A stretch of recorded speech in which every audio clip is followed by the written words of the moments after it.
to the Cards and Comic Show.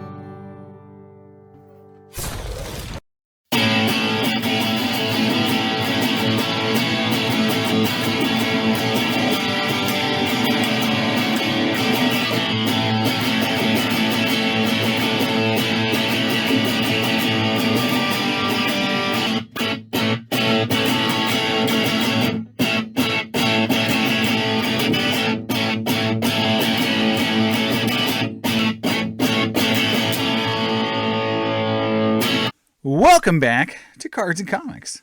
So today I want to do a follow-up video to the one I did about the supply of vintage cards drying up on eBay and just in general in the hobby. As I put out there that it was harder to buy cards today than it was 4 or 5 years ago because they just don't come up for sale very often. But in the last couple months, I've noticed maybe the volume of this vintage card supply is correcting. And we're seeing more cards showing up on eBay. So the card that really got me back on track to thinking that maybe, just maybe, the supply of vintage cards is starting to increase on sites like eBay, which are the highest eyeball or highest volume sites out there, and going away from the traditional auction house route that a lot of these high-end cards have been on the last few years.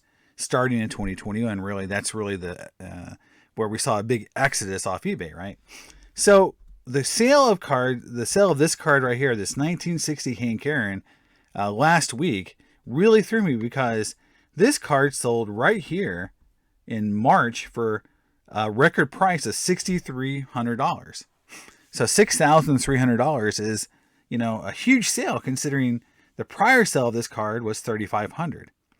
And so I saw one on eBay and I'm like, wow, that's a huge card to be selling on eBay right now because mostly those kind of cards only find themselves in auctions such as, Heritage Golden. Now, I will preface it by saying this, is that this card was perfectly centered for the most part.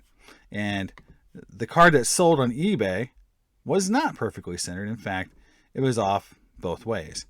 And I would say that is a big difference in the price point that happened between the two cards. But going back to my actual thesis, because it does show that there is, I think, a return to eBay for some of these high-end cards.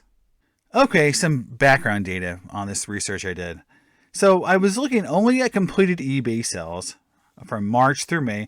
And I did look a little bit into February as well, just to see what February looked like. But again, with the eBay search, you can only go back so far. And I didn't want to go through other sites. I just wanted to do something simple and easy to get some ideas of is there a correction coming in supply. Now, I only had 2 months of completed data to look at, March and April.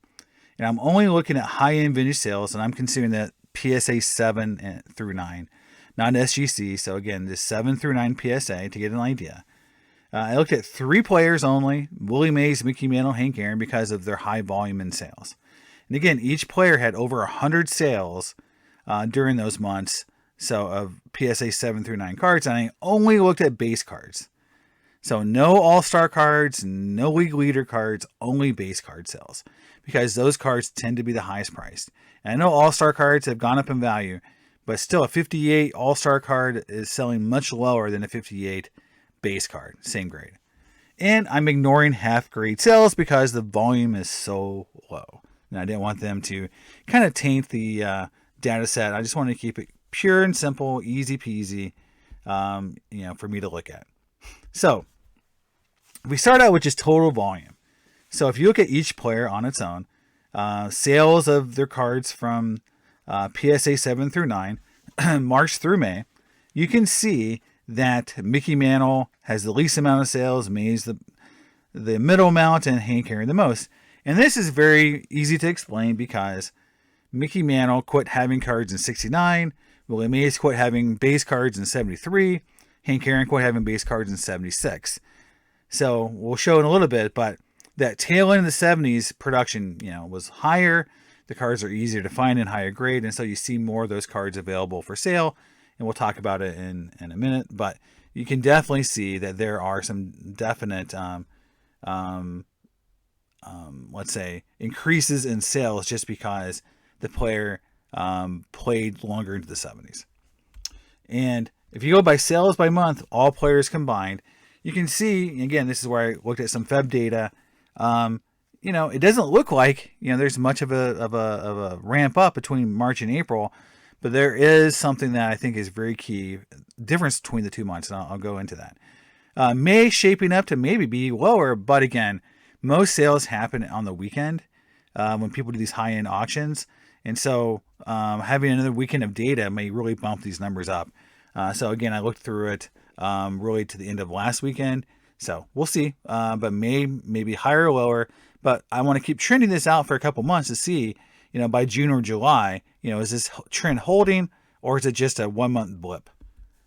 Now, if I look at sales data by era, okay, 50s, 60s, and 70s, you can see that even though Mickey Mantle didn't have any 70s cards, and him and Mays had basically the same amount of 50s cards, and Aaron, started in 54, so there's still a lot of 50s cards between all three players to collect and to grade.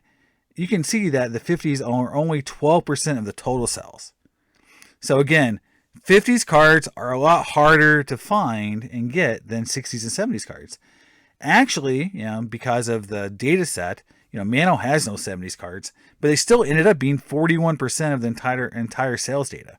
That just shows you how much more those 70s cards are selling because they're just so much easier to get. Now, if you look at the percentage of sales by player, obviously Mantle is mostly a 60s kind of sales. Mays is split almost, close even between 60s and 70s. And Aaron is heavily weighted in the 70s because that tail end of Aaron there, of those last few years. Now, if you want to look at volume gains per player between March and April, because that's the only 2 months I have full sets of data, you can look at, if you look at 7, 8, and 9, Mickey Mantle went up 11%, Mays went down 10%, and Aaron went up 3%. So if you average it, it's like a wash. So what's the big deal? Why even make a video about this if that's the case? Well, if you just look at 8 and 9 data, the picture really changes. And I think this is significant because, honestly, PSA 7 volume can vary quite a bit because there's so many more of those cards that you have a much higher amount being sold every month than 8s and 9s. When the 8 and 9 amount increases like it did in this data set, it's pretty significant because of the amount of money those cards bring. And it's very significant that Mickey Mantle, which is the highest price of any player from that era, it's not let's say a rookie card. His card will bring more money in any set than any player. So the fact that we're seeing more 8s and 9s of Mickey Mantle selling now than we did in April versus March, but if you go back to February, the data trend is still there. And again, going into May, there's still more sales of Mantle of 8s and 9s than, if you were to average the data out, it looks like it's going to be even higher than April. May will be for Mickey Mantle. So that's a very interesting thing for me to think about, is that why is the Mickey Mantle cards being sold so more often now than they have been prior in March and even going back a little bit in February. Now, Willie Mays is kind of flat still, but instead of -10, he's up 12. That's a difference, delta of like 22%. So that makes a big difference. And then Hank Aaron is up 20%, which is delta 17. So again, it just shows that the 8s and 9s are selling at a much higher clip, especially Mickey Mantle, than the 7s are, and between March and April, and that trend is continuing into May. So why are the PSA 8 and 9 sales volumes up so much? What's going on here? Well, we know that in 2001, PWCC left to start their own platform and left eBay. And with them, a lot of sales shifted from eBay to auction houses. Not just to PWCC, but to Golden, Heritage, other auction houses. But that was also due, in my opinion, I did a video about it, to the actual prices that were being given or being sold for those cards. So beforehand, a PSA 8, let's say 71 Hank Aaron or Willie Mays, wasn't really worth enough to be in a big auction house. Now those prices went way up, and now those cards deserve to be in an auction house or were sought after by auction houses. And so you saw some volume switching. I think now with the prices going down, as corrections happening, those cards are switching back to eBay. And there's some other reasons. One is, the other one I think really is a big factor is excessive inventory. Now, if you need to sell your card because you need to, pay taxes, you need to buy something else, you just want to, free up cash. Auction houses don't run auctions every day, but eBay does. So if you wanted to sell your card and get money for it immediately, it's easier to do it on eBay than any other platform. I know the other platforms are running these other auctions, but again, we saw with Golden and even with PWCC, they're kind of like standard auctions don't get the eyeballs that eBay does.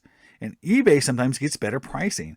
I think you're seeing some fallback to eBay for these kind of, I call them like more common 60s and 70s Hall of Famers, even Mays, Mantle, and Aaron.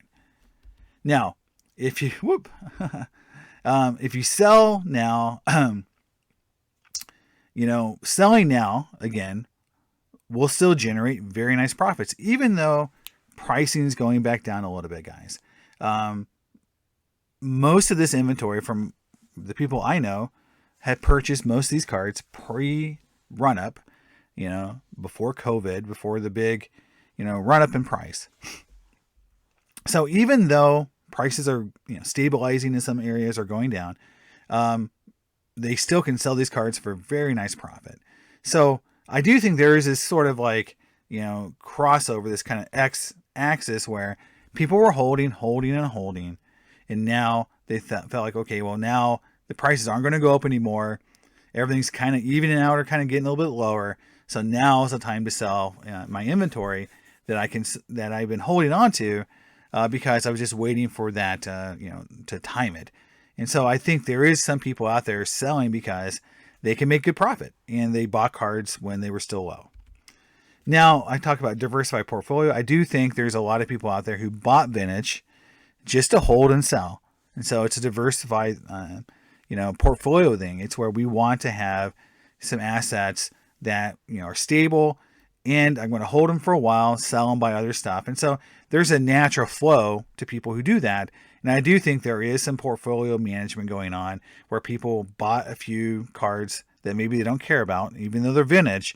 And we're seeing those pop back up into people's eBay sales and auctions because they're like, well, I want to focus on something else.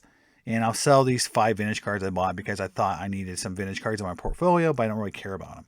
And I've heard a lot of collectors tell me that, like, hey, look, I bought 5 manuals during the run up during the boom period because I thought I needed to have some vintage cards, so I don't really care about those cards. I'm going to sell them and buy something I really like better.